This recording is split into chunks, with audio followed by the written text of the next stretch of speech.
Idul Adha itu akan jatuh tanggal 9 Juli. Dikarenakan kriteria Muhammadiyah adalah wujudul hilal.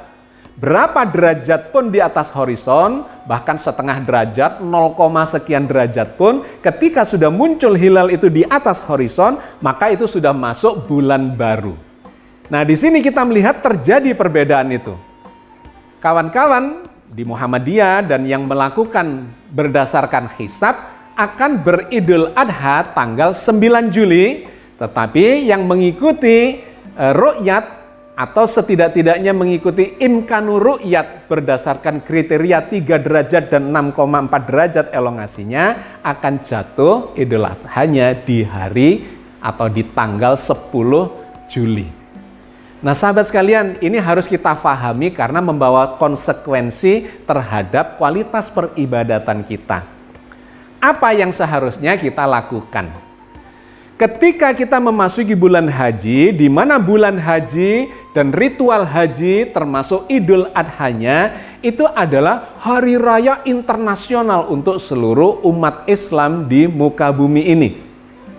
Namanya adalah hari raya haji, maka seluruh umat Islam di muka bumi ini harus mengacu kepada peristiwa haji itu. Kita mestinya mengacu ke Arab Saudi. Apa yang dilakukan, diagendakan di sana terkait dengan ritual haji, itu di sini kita akan mengikutinya. Misalnya, ketika di Arab Saudi menjalani wukuf di Arafah tanggal 9 Zulhijjah, maka kita di sini melakukan puasa Arafah. Jadi ada kesesuaian. Di sana wukuf di Arafah, di sini kita melakukan puasa Arafah. Besoknya mereka sudah lepas atau meninggalkan Arafah menuju Musdalifah, menuju Mina, dan kemudian ujungnya sampai di Makkah menjalani atau menggenapkan ritual hajinya, maka besoknya kita melakukan sholat Idul Adha di sini. Jadi karena ini adalah hari raya besar internasional, maka kita mengacu ke Arab Saudi. Apa yang ditetapkan oleh Arab Saudi? Ternyata Arab Saudi sudah melakukan perhitungan, melakukan hisab. Dengan hisab itu sudah bisa ditentukan agenda dari ritual haji. Tanpa melakukan hisab itu, maka pemerintah Arab Saudi akan kelimpungan dan kebingungan ketika harus menentukan satu Zulhijjahnya itu adalah sesaat sebelum datangnya bulan Zulhijjah. Kenapa? Karena ini adalah gawe yang sangat besar, melibatkan jutaan orang. Kalau dilakukan secara mendadak, maka akan memunculkan masalah manajerial selama pelaksanaan ritual haji itu. Nah, di sana sudah ditetapkan oleh pemerintah Arab Saudi kapan itu wukufnya, kapan Idul Adhanya, dan seterusnya sampai sempurnanya ritual ibadah haji itu. Maka kalau kita mengacu kepada agenda yang ada di Arab Saudi, wukufnya akan dilakukan tanggal 8 Juli. Dan Idul Adhanya berarti tanggal 9 Juli.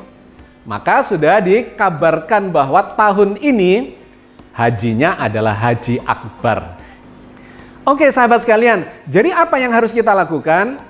Maka saya menganjurkan, menyarankan untuk melihat ke Tanah Suci, melihat ke Arab Saudi. Ketika jamaah haji di sana melakukan wukuf, maka di sini saatnya kita untuk melakukan puasa Arafah. Dan begitu mereka meninggalkan Arafah, maka besoknya kita menjalankan ibadah sholat Idul Adha.